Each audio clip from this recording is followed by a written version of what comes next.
Hello and hi everyone, നമസ്കാരം and welcome to reaction Peran Chullikkal. എല്ലാവരും സുഖമായിരിക്കുന്നു എന്ന് വിശ്വസിക്കുന്നു. കഴിഞ്ഞ ദിവസം ഫ്രണ്ട് ആപ്പിനെ കുറിച്ച് ഉണ്ടായ ചില വിവാദങ്ങളെ കുറിച്ച് നമ്മൾ റിയാക്ട് ചെയ്യേണ്ടായിരുന്നു. അതിൽ പ്രധാനമായിട്ട് നമ്മൾ സംസാരിച്ച വിഷയം ഫ്രണ്ട് ആപ്പ് അതിലെന്താണെന്ന് പരിശോധിക്കാൻ ശ്രമിച്ച ഒരു സ്ത്രീക്കുണ്ടായ അനുഭവം. അൻഷൂസ് വേൾഡ് എന്ന് പറയുന്ന യൂട്യൂബ് ചാനലിൽ വന്ന വീഡിയോ, അതിനോടനുബന്ധിച്ച് ഇത് പ്രൊമോട്ട് ചെയ്തിരുന്ന ഇൻസ്റ്റഗ്രാം ഇൻഫ്ലുവൻസേഴ്സ് അല്ലെങ്കിൽ യൂട്യൂബ് ഇൻഫ്ലുവൻസേഴ്സ് ആയിട്ടുള്ള ആളുകൾ, അവരെ കാര്യങ്ങൾ അതിൽ പ്രധാനമായിട്ട് സംസാരിച്ച 3 പേരെ കുറിച്ചായിരുന്നു. ഒന്ന് ജാസ്മിൻ ജാഫർ, മറ്റേത് തനി മലയാളി, പിന്നെ അത് ആലീസ് ക്രിസ്റ്റി എന്ന് പറയുന്നത്. ഇതിൽ ഒരാളുടെ പ്രതികരണം വളരെ വ്യക്തമായിട്ട് പുറത്തു വന്നിരിക്കുന്ന ഈ വിഷയത്തിൽ. മറ്റേ ആളത് പ്രതികരിച്ചിരിക്കുകയാണോ അല്ലെങ്കിൽ ഭാഗികമായിട്ട് പറഞ്ഞില്ല എന്ന രീതിയുണ്ടല്ലോ. പറഞ്ഞു എന്ന് വെച്ചാൽ പറഞ്ഞു, എന്നാൽ പറഞ്ഞില്ല എന്ന് വെച്ചാൽ പറഞ്ഞില്ല എന്ന രീതിയിൽ ഒരു സ്റ്റാറ്റസ് ഇട്ടിരിക്കുന്നു. മൂന്നാമത്തെ ആൾ ഈ വിഷയത്തിൽ പ്രതികരിച്ചതായിട്ടെങ്ങും കാണുന്നില്ല. പ്രധാനമായിട്ടും ഈ വിഷയത്തിൽ തനി മലയാളി വളരെ പോസിറ്റീവായിട്ടാണ് പ്രതികരിച്ചിരിക്കുന്നത്. സാധാരണഗതിയിൽ വിമർശനങ്ങളൊക്കെ വരുമ്പോഴേക്കും പല യൂട്യൂബേഴ്സും ചെയ്യുന്നൊരു കാര്യം, അല്ലെങ്കിൽ പല ഇൻഫ്ലുവൻസേഴ്സും ചെയ്യുന്ന കാര്യം, ഈ വിമർശനം നടത്തുന്ന ആളുകളെ ഈ തെറ്റ് എന്താണെന്ന് ചൂണ്ടിക്കാണിച്ചു കഴിഞ്ഞാൽ ആ തെറ്റ് അംഗീകരിക്കാതെ തിരികെ വിമർശനമായിട്ട് വരിക, അല്ലെങ്കിൽ അതിൽ നിന്നൊരു എസ്കേപ്പിസം നടത്തുക, സ്വയം ന്യായീകരിച്ച് വീണ്ടും നാണം കെടുക എന്ന അവസ്ഥയിൽ നമ്മൾ ഒരുപാട് പേരെ കണ്ടിട്ടുണ്ടല്ലോ. കുറേ നാൾക്ക് മുമ്പാണ്, ഏകദേശം 1 വർഷത്തിനടുത്തായി, എറണാകുളത്തുള്ള ഒരു ഓൺലൈൻ വ്യാപാര ശൃംഖലയുടെ മേധാവി അതുപോലുള്ള ആളുകളൊക്കെ വന്ന് അവർക്കെതിരെ വിമർശനം ഉണ്ടായപ്പോൾ അവിടെ ജോലി ചെയ്യുന്ന സ്റ്റാഫ് അനുഭവിച്ച കാര്യങ്ങളെക്കുറിച്ചുള്ള വിഷയങ്ങൾ വന്നപ്പോൾ അതിൽ പ്രതികരിച്ചവർക്കെതിരെയും അല്ലെങ്കിൽ ആ വിഷയത്തിൽ അവർക്ക് വന്ന പ്രതികരണങ്ങൾക്കെതിരെയും ഒക്കെ അങ്ങേയറ്റം പുച്ഛം കലർന്ന രീതിയിൽ, അല്ലെങ്കിൽ അങ്ങേയറ്റം അവരടിച്ചിരുത്തുന്ന രീതിയിലൊക്കെ പ്രതികരിക്കാനുള്ള ശ്രമം നടത്തിയത്. പിന്നീട് നമ്മൾ കണ്ടതാണ് ബെറ്റിംഗ് ആപ്പിൽ മല്ലു ഫാമിലി പോലുള്ള ആളുകളൊക്കെ പ്രതികരിച്ച രീതി. തെറ്റ് ചൂണ്ടിക്കാണിക്കും തോറും അവരെ തെറ്റെന്താണെന്ന് മനസ്സിലാക്കാതിരിക്കുകയും നേരെ മറിച്ച് മറ്റു രീതിയിൽ പ്രതികരിക്കാൻ ചെയ്യുന്നത്. പിന്നെ നമ്മളുടെ ജ്വല്ലറി സെല്ല് ചെയ്യുന്ന അവരുടെ പേര് ഞാൻ മറന്നുപോയി, ഒരു കൃഷ്ണകുമാറിന്റെ മക്കളിൽപ്പെട്ട ഒരു പെൺകുട്ടി.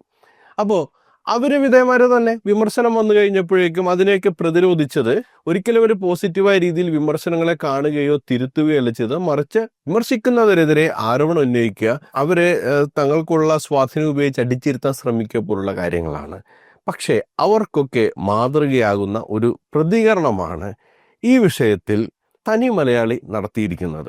അത് നമ്മൾ അഭിനന്ദിച്ചേ പറ്റുള്ളൂ. അപ്പൊ അതിലേക്ക് പോകുന്നതിന് മുമ്പേ ഫ്രണ്ട് ആപ്പ് പ്രൊമോട്ട് ചെയ്ത ജാസ്മിൻ ജാഫറിന്റെ ഒരു സ്റ്റാറ്റസ് ഒന്ന് കാണിക്കാൻ ഇവിടെ. ഇതിൽ പറഞ്ഞിരിക്കുന്നത്, best feeling ever is realising you don't care any more എന്ന് വെച്ച് കഴിഞ്ഞാൽ, ഇതൊക്കെ വന്നാലും എനിക്ക് വലിയ പ്രശ്നമൊന്നുമില്ല, ഞാൻ ഒന്നും കെയർ ചെയ്യില്ല, ഞാൻ എൻ്റെ വഴിക്ക് അങ്ങോട്ട് പോകും എന്ന രീതിയിലാണ് ഇത് ഈ പറഞ്ഞ ഫ്രണ്ട് ആപ്പിനെതിരായി വന്ന, അല്ലെങ്കിൽ ഫ്രണ്ട് ആപ്പ് പ്രൊമോട്ട് ചെയ്ത ആളുകൾക്കെതിരെ വന്ന വിമർശനത്തിന് പകരമിട്ടതാണോ അല്ലെങ്കിൽ പ്രതികരണമായിട്ടിട്ടതാണോ എന്നറിയില്ല. പക്ഷേ ഈ കാര്യങ്ങൾക്കിടയിൽ ഇങ്ങനെ ഒരു സ്റ്റാറ്റസ് വരുമ്പോൾ അതിനൊരു റെലവൻസ് ഉണ്ട്. അപ്പോൾ ഒരു പക്ഷേ അവരുദ്ദേശിച്ചത് വിമർശനമൊന്നും കാര്യമില്ല, ഞാൻ എൻ്റെ വഴിക്ക് അങ്ങോട്ട് പോകും എന്നതായിരിക്കും. അതെന്തായാലും കേട്ടോ, അത് അവരുടെ രീതി. ഇനി അതല്ല എന്നുണ്ടെങ്കിൽ അവർ വ്യക്തമായൊരു മറുപടിയായിട്ട് വരട്ടെ. ഇനി നമുക്ക് തനി മലയാളിയുടെ വീഡിയോ എടുക്കാം. അതാണ് പ്രധാനമായിട്ടും റിയാക്ഷന് വേണ്ടി എടുത്തിരിക്കുന്നത്. കഴിഞ്ഞ നമ്മുടെ 1-2 വീഡിയോസിന്റെ താഴെ ഞാൻ ഒരു ആപ്പ് പ്രൊമോട്ട് ചെയ്തതിന്റെ ഭാഗമായി വന്ന ഒരു എലിഗേഷൻ റിലേറ്റഡ് ആയിട്ട് കുറച്ചധികം കോമന്റ്സും കാര്യങ്ങളൊക്കെ ശ്രദ്ധിക്കുകയുണ്ടായി. അതൊന്ന് അഡ്രസ്സ് ചെയ്യണമെന്ന് തോന്നി. വളരെയധികം മോശമായ ഭാഷയിൽ കോമന്റ് സെഷനിൽ വന്ന് കമന്റ് ചെയ്ത ആൾക്കാർക്കുള്ള ഒരു ക്ലാരിഫിക്കേഷനോ അല്ലെങ്കിൽ ഒരു പെർട്ടിക്കുലർ വീഡിയോയ്ക്ക് വേണ്ടിയിട്ടുള്ള റിയാക്ഷനോ ആയിട്ടല്ല നമ്മൾ ഈ ഒരു വീഡിയോ ചെയ്യുന്നത്. ഇന്നലെ തൊട്ട് വളരെയധികം കൺസേണിംഗ് ആയി എനിക്ക് വന്ന ഒരുപാട് മെസ്സേജസും കോമന്റ്സും ഉണ്ടായിരുന്നു. അതിലെല്ലാം അവർക്ക് എന്നോടുള്ള ട്രസ്റ്റ് എനിക്ക് ഫീൽ ചെയ്യുന്നുണ്ടായിരുന്നു. അവർക്ക് വേണ്ടിയിട്ടുള്ള ഒരു എക്സ്പ്ലനേഷൻ ആയിട്ടാണ് ഞാൻ ഈ ഒരു വീഡിയോ ചെയ്യുന്നത്. സോഷ്യൽ മീഡിയ കോണ്ടന്റ് ക്രിയേറ്റർ എന്ന പ്രൊഫഷനോട് വളരെയധികം അടുത്ത് കിടക്കുന്ന ഒരു കാര്യമാണ് ബ്രാൻഡ് പ്രൊമോഷൻ. മുന്നേ നമ്മൾ ടിവിയിലും ചാനലിലും കണ്ടിരുന്ന ഒരുപാട് പ്രൊമോഷൻസ് ഇപ്പോൾ ഒരുപാട് ആൾക്കാർ യൂട്യൂബ് ഉപയോഗിക്കാൻ തുടങ്ങിയതിന് ശേഷം യൂട്യൂബിലോട്ട് വന്നിട്ടുണ്ട്. ബ്രാൻഡ് അവരുടെ പേരും പ്രൊഡക്റ്റും ആൾക്കാരിലോട്ട് എത്തിക്കാൻ വേണ്ടിയിട്ടാണ് അവർ യൂട്യൂബേഴ്സിനെ സെലക്ട് ചെയ്യുന്നത്. ഇവർ പറഞ്ഞു തുടങ്ങിയ കാര്യത്തിൽ വിമർശനമൊന്നുമില്ല, വളരെ പക്വമായ രീതിയിലാണ് തുടങ്ങിയിരിക്കുന്നത്. പക്ഷെ അതിൽ പറയേണ്ട 1-2 കാര്യങ്ങൾ എടുത്തു പറയണമെന്നല്ലോ. ഒന്ന്, വിമർശിക്കുന്ന രീതി അസഭ്യമാവുന്നത് അല്ലെങ്കിൽ ഒരു ബുള്ളിങ്ങായി മാറുന്നത്, സോഷ്യൽ മീഡിയ ബുള്ളിങ്ങായി മാറുന്നത് നമുക്കൊരിക്കലും അംഗീകരിക്കാവുന്ന ഒരു കാര്യമല്ല. നമ്മൾ ഒരു വിഷയാധിഷ്ഠിതമായിട്ടായിരിക്കണം പ്രതികരിക്കേണ്ടത്. ആ വിഷയത്തിൽ നിന്നുള്ള കാര്യങ്ങൾ വെച്ചായിരിക്കണം സംസാരിക്കേണ്ടത്. അല്ലാതെ വ്യക്തിപരമായി അധിക്ഷേപിക്കുക അല്ലെങ്കിൽ അവരെ അസഭ്യവർഷം നടത്തുക എന്ന് പറയുന്നത് ശരിയായ ഒരു പ്രതികരണ രീതിയല്ല. രണ്ടാമത്തെ കാര്യം, ഇവർ പറഞ്ഞത് ഈ സോഷ്യൽ മീഡിയ ഇൻഫ്ലുവൻസേഴ്സ് ബ്രാൻഡുകൾ പ്രൊമോട്ട് ചെയ്യുന്ന കാര്യം പലരും ആഗ്രഹിക്കുന്ന അത് തന്നെയാണ്. പലരും എന്നല്ല, എല്ലാ സോഷ്യൽ മീഡിയ ഇൻഫ്ലുവൻസേഴ്സ് ഉദ്ദേശിക്കുന്ന കാര്യം അത് തന്നെയാണ്. ബ്രാൻഡുകൾ പ്രൊമോട്ട് ചെയ്യുന്നത് വഴി ലഭിക്കുന്ന ഇൻകം. അത് ആരെ നമ്മൾ കുറ്റം പറയേണ്ട കാര്യമില്ല. It's A kind of modelling. പക്ഷെ അത്തരം കാര്യങ്ങൾ ചെയ്യുമ്പോൾ അത്തരം വിഷയങ്ങളോട് കാണിക്കേണ്ട ഒരു ധാർമ്മികത ഉണ്ട്, ഒരു എത്തിക്സ് ഉണ്ട്. എന്തും ഏതും എടുത്തിട്ട് അങ്ങോട്ട് പ്രൊമോട്ട് ചെയ്യുക എന്നുള്ളതല്ല. ഞാൻ ഒന്നുകൂടി ഉദാഹരിക്കുന്നത് ബെറ്റിംഗ് ആപ്പുകളെ കുറിച്ചാണ്. ബെറ്റിംഗ് ആപ്പുകളുടെ പ്രശ്നങ്ങളെക്കുറിച്ച് ഇതുവരെ സംസാരിച്ച് അതിൽ നിയമ നടപടികൾ ഉണ്ടാകുന്നു എന്ന് മനസ്സിലായിട്ട് പോലും അതിൽ നിന്ന് പിന്നോട്ട് പോകാത്ത ഒരുപാട് ആളുകളുണ്ട്. കാശ് എങ്ങനെയെങ്കിലും ഉണ്ടാക്കുന്നുള്ള രീതിയാണ്. അവിടെ കുറച്ച് വ്യത്യസ്തമായ ഒരു പ്രതികരണമാണ് തനി മലയാളി നടത്തിയിരിക്കുന്നത്. ഇവര് പറയുന്നൊരു കാര്യം, ഇവർ ഏത് രീതിയിലുള്ള ഒരു ബ്രാൻഡിനെ അപ്രോച്ച് ചെയ്യുന്നുണ്ട്, ഏതെങ്കിലും രീതിയിലൊരു ബ്രാൻഡ് ഇവരെ പ്രൊമോഷൻ്റെ അപ്രോച്ച് ചെയ്യുമ്പോൾ എന്താണ് ഇവരുടെ മെത്തേഡ്? പലരും പല രീതിയിലാണ് ഇത് ചെയ്യുന്നത്. അപ്പോൾ ഇവർ ചെയ്യുന്നത് വെച്ചിട്ടുണ്ടെങ്കിൽ ഒരു ബ്രാൻഡ് അപ്രോച്ച് ചെയ്ത് കഴിഞ്ഞാൽ അവരോട് സംസാരിക്കുന്നു, കാര്യങ്ങൾ മനസ്സിലാക്കുന്നു, അതിനുശേഷം ആ പ്രോഡക്റ്റ് കുറച്ച് നാൾ ഉപയോഗിച്ച് നോക്കുന്നു, കുഴപ്പമൊന്നുമില്ലെന്ന് കണ്ടു കഴിഞ്ഞാൽ സ്ക്രിപ്റ്റ് തയ്യാറാക്കുന്നു. ആ സ്ക്രിപ്റ്റ് രണ്ടുപേരും എഗ്രി ചെയ്ത് കഴിയുമ്പോഴേക്കും അത് പ്രൊമോഷന് വേണ്ടി ഇടുന്നു. ഇതാണ് ഇവരുടെ ഒരു രീതി. അത് തന്നെയാണ് ഈ ഫ്രണ്ട് ആപ്പിന് വേണ്ടി ഉപയോഗിച്ചിരിക്കുന്നു എന്നാണ് തനി മലയാളി പറയുന്നത്. ഏകദേശം 1.5 വർഷം മുന്നെയാണ് ഈ ഒരു ആപ്പ് പ്രൊമോഷന് വേണ്ടി കോൺടാക്ട് ചെയ്യുന്നത്. കോൺടാക്ട് ചെയ്ത സമയത്ത് ഈ പറഞ്ഞതുപോലെ ബ്രാൻഡിനായിട്ടൊരു കോൾ ഉണ്ടായിരുന്നു. അവരവരുടെ ഫീച്ചേഴ്സും കാര്യങ്ങളും എക്സ്പ്ലെയിൻ ചെയ്തു തന്നു. ലേറ്റർ ഞാൻ ആപ്പ് ഉപയോഗിച്ചു. ആപ്പ് ഉപയോഗിക്കുന്ന സമയത്ത് വെൽ ക്ലിയർ ആയിരുന്നു അതൊരു സോഷ്യലൈസിങ് കം ഒരു ഡേറ്റിംഗ് ആപ്പാണെന്നുള്ളത്. മുന്നത്തെ എൻ്റെ വീഡിയോസിലും ഡേറ്റിങ്ങും റിലേഷൻഷിപ്പും ബ്രേക്കപ്പും അത് റെഡിയാവുന്നില്ലെങ്കിൽ പുതിയൊരു ഡേറ്റിംഗ് ഫേസിലോട്ട് എൻ്റർ ചെയ്യുന്നതും ഒക്കെ വളരെയധികം സപ്പോർട്ട് ചെയ്യുന്ന ഒരാളാണ് ഞാൻ. അതുകൊണ്ട് തന്നെ ഇനീഷ്യലി അവർ എക്സ്പ്ലെയിൻ ചെയ്തിരുന്ന ഫീച്ചേഴ്സൊന്നും ഞാൻ ആപ്പ് ഉപയോഗിച്ചിട്ടുള്ള ഒരു എക്സ്പീരിയൻസ് ഒന്നും എനിക്ക് ആ ആപ്പിൽ വലിയ പ്രശ്നങ്ങളൊന്നും എൻ്റെ ഒരു പെർസ്പെക്റ്റീവിൽ എനിക്ക് ഫീൽ ചെയ്തില്ല. അതിൻ്റെ ഭാഗമായിട്ട് തന്നെ ഒരു 2-3 മാസത്തിന് ശേഷമാണ് ആദ്യമായിട്ട് അവർക്ക് വേണ്ടിയിട്ടുള്ള ഒരു പ്രൊമോഷണൽ വീഡിയോ ഞാൻ യൂട്യൂബിൽ ചെയ്യുന്നത്. അതിനുശേഷം മാസങ്ങൾ ഇടവിട്ട് 4 പ്രൊമോഷണൽ വീഡിയോ ആണ് ഞാൻ ഈ ഒരു പെർട്ടിക്കുലർ ആപ്പിന് വേണ്ടി ചെയ്തിട്ടുണ്ടായിരുന്നത്. ഈ ഒരു ഡ്യൂറേഷനിൽ ഈ ആപ്പിന് അഗെയിൻസ്റ്റ് വലിയൊരു എലിഗേഷനോ അല്ലെങ്കിൽ ഒരു നെഗറ്റീവ് ഫീഡ്ബാക്ക് ഒരു വാലിഡ് ആയിട്ടുള്ള സൈറ്റിൽ നിന്ന് ഞാൻ വായിക്കുകയോ ചെയ്തിട്ടുണ്ടായിരുന്നില്ല. പിന്നെ ഞാൻ ഈ ഒരു ആപ്പ് ഉപയോഗിക്കുന്ന സമയത്തും ഏതൊരു ആപ്പിനും, ഏതൊരു ഡേറ്റിംഗ് ആപ്പിനും അല്ലെങ്കിൽ ഏതൊരു സ്ട്രേഞ്ചേഴ്സിനെ ഓൺലൈൻ മീറ്റ് ചെയ്ത് സംസാരിക്കാൻ പറ്റുന്ന ഒരു ആപ്പിനും വരാൻ സാധ്യതയുള്ള കുറേ പ്രശ്നങ്ങളാണ് ഈ ഒരു ആപ്പിൽ എൻ്റെ പെർസ്പെക്റ്റീവിൽ ഞാനന്ന് കണ്ടിട്ടുണ്ടായിരുന്നുള്ളൂ. ഒരു എയർബിഎൻബി നമ്മൾ എടുക്കുകയാണെങ്കിലും എങ്ങനെയാണ് അവിടെ വരുന്ന ആൾ ആ ഒരു എയർബിഎൻബി ഉപയോഗിക്കുന്നത് എന്നുള്ളതനുസരിച്ചിട്ടിരിക്കുമല്ലോ. അപ്പോൾ അങ്ങനെയാണ് എൻ്റെ ഒരു പെർസ്പെക്റ്റീവിൽ ഞാനന്ന് അതിനെ നോക്കിക്കണ്ടത്. അതിലൊന്നും വലിയ പ്രശ്നമൊന്നും ഞാൻ കാണുന്നില്ല. കാര്യം ശരി, ഇവരത് ഇവാലുവേറ്റ് ചെയ്തെന്നൊക്കെ പറയുന്നതൊക്കെ നല്ല കാര്യമാണ്. പക്ഷേ ഒരു ജനറലൈസേഷൻ എല്ലായിടത്തും കൊടുക്കുന്നതിൽ ചില അപകടങ്ങളുണ്ട്. പ്രത്യേകിച്ച് ഡേറ്റിംഗ് ആപ്പുകളിൽ നമ്മൾക്കറിയാം പതിയിരിക്കുന്നത് അത്ര സുഖകരമായ കാര്യങ്ങളൊന്നുമല്ല. ഒരു ഡേറ്റിംഗ് ആപ്പ് പ്രൊമോട്ട് ചെയ്യുന്നുണ്ടെങ്കിൽ ഡേറ്റിംഗ് തെറ്റാണോ എന്ന് ഞാൻ പറയുന്നില്ല.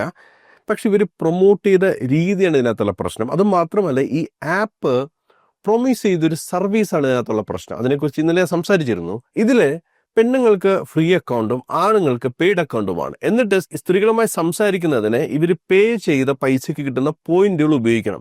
ഈ പോയിന്റ് ഒരു ഗിഫ്റ്റ് എന്ന രീതിയിൽ പെൺകുട്ടികൾക്ക് ലഭിക്കുകയും അത് അവർ കൺവേർട്ട് ചെയ്തിട്ട് ഒരു ഏർണിങ്സ് ആക്കി മാറ്റുകയും ചെയ്യുന്നു എന്നുള്ളതാണ്.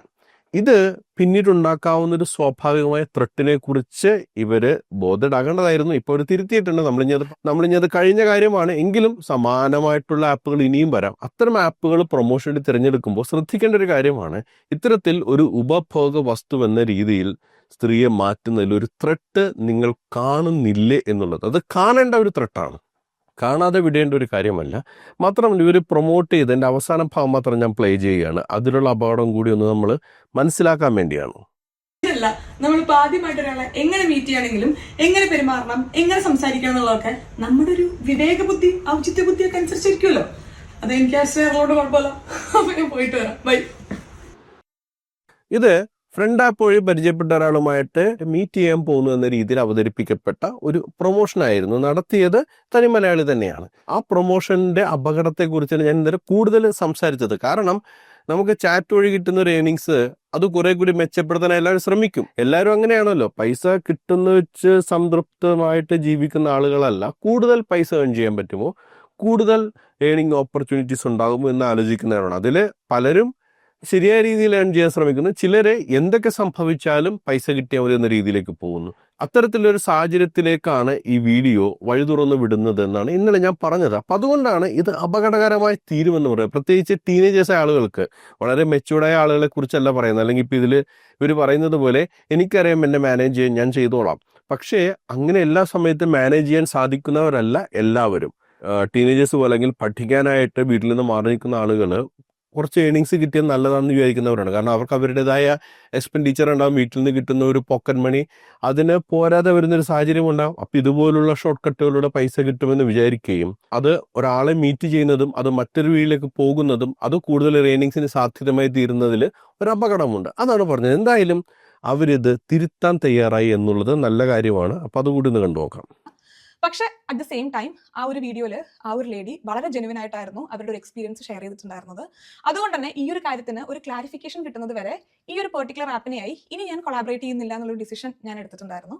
അതിന്റെ 1-2 സ്ക്രീൻഷോട്ട്സ് എനിക്ക് എന്തോ ഇന്നലെ തപ്പി കഴിഞ്ഞപ്പോൾ കിട്ടിയിട്ടുണ്ടായിരുന്നു. ഈ ഒരു ലാസ്റ്റ് കൊളാബറേഷന് ശേഷവും 3 തവണ ഈ ഒരു ആപ്പ് എന്നെ കൊളാബറേഷന് വേണ്ടി കോൺടാക്ട് ചെയ്തിട്ടുണ്ടായിരുന്നു. ഞാനിവിടെ സൈഡിൽ സ്ക്രീൻഷോട്ട് കൊടുക്കുന്നുണ്ട്. ഇതിൽ ആദ്യം ഞാൻ പറയുന്നുണ്ട് ഫ്യൂ മന്ത്സിന് ഞാൻ കൊളാബറേറ്റ് ചെയ്യുന്നില്ല എന്നുള്ളത്. ലേറ്റർ ഫെബ്രുവരിയിൽ വന്ന ഒരു കൊളാബറേഷൻ റിക്വസ്റ്റ് ആണത്. അതിൽ ഞാൻ വീണ്ടും പറയുന്നുണ്ട് ഞാൻ ഈ ഒരു ആപ്പിനായിട്ട് ഇപ്പോൾ കൊളാബറേറ്റ് ചെയ്യുന്നില്ല. കാരണം എനിക്ക് അപ്പോഴും ഒരു ക്ലാരിഫിക്കേഷൻ കിട്ടും ചെയ്തിട്ടുണ്ടായിരുന്നില്ല. അതിൻ്റെ ഒപ്പം തന്നെ ആൾക്കാരുടെ ഇടയിൽ കുറച്ച് ഈ ഒരു ആപ്പിന് ഒരു നെഗറ്റീവ് ഇമേജ് വന്നു തുടങ്ങിയിട്ടുണ്ടായിരുന്നു. അതുകൊണ്ട് തന്നെ ആ ഒരു ആപ്പ് ഞാൻ ഇനി പ്രൊമോട്ട് ചെയ്യുന്നില്ല എന്നുള്ളൊരു ഡിസിഷൻ ഞാൻ എടുത്തിട്ടുണ്ടായിരുന്നു. എന്തുകൊണ്ട് മുന്നത്തെ വീഡിയോ ഞാൻ ടേക്ക് ഡൗൺ ചെയ്തില്ല എന്ന് ചോദിച്ചു കഴിഞ്ഞാൽ എനിക്കറിയില്ല. ഞാനപ്പോൾ അങ്ങനെ ചിന്തിച്ചില്ല. അത് എനിക്കിപ്പോൾ പറയാനുള്ളൂ.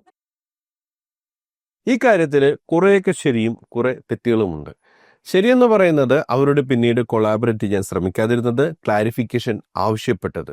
തെറ്റെന്ന് പറയുന്ന അവർ പറയുന്നത് ഞാൻ വീഡിയോ ടേക്ക് ഡൗൺ ചെയ്യാൻ മറന്നു. അത് മാത്രമല്ല, ഈ ഒരു ആപ്പിന് ഇത്തരത്തിലൊരു നെഗറ്റീവ് സൈഡ് ഉണ്ടെന്ന് മനസ്സിലാക്കി കഴിഞ്ഞാൽ അതുകൂടെ തൻ്റെ ഫോളോവേഴ്സിനെ അറിയിക്കാനുള്ള ഒരു ഉത്തരവാദിത്വം ഇൻഫ്ലുവൻസേഴ്സിനുണ്ട്. നിങ്ങളൊരു ബ്രാൻഡ് പ്രൊമോട്ട് ചെയ്യുമ്പോൾ അതിൻ്റെ നല്ല ഫീച്ചേഴ്സിനെ കുറിച്ച് പറഞ്ഞാണല്ലോ അവരിതിലെ കടുപ്പിക്കുന്നത്. ഇപ്പോൾ പ്രധാനമായിട്ടും പറഞ്ഞാൽ എന്താ, ആളുകളെ കണ്ട് പരിചയപ്പെടാനുള്ള സാഹചര്യം, ഓപ്പോസിറ്റ് ജെൻഡറിലുള്ള ആളുകളോട് വളരെ കോൺഫിഡൻ്റ് ആയി സംസാരിക്കാനുള്ള സാഹചര്യം, അതിന് കൂടെ തന്നെ സെക്യൂർഡ് ആണ്, വോയിസ് റെക്കഗ്നീഷൻ ഒക്കെ ഉണ്ട്, പിന്നെ പൈസ ഏൺ ചെയ്യാനുള്ള സാഹചര്യം.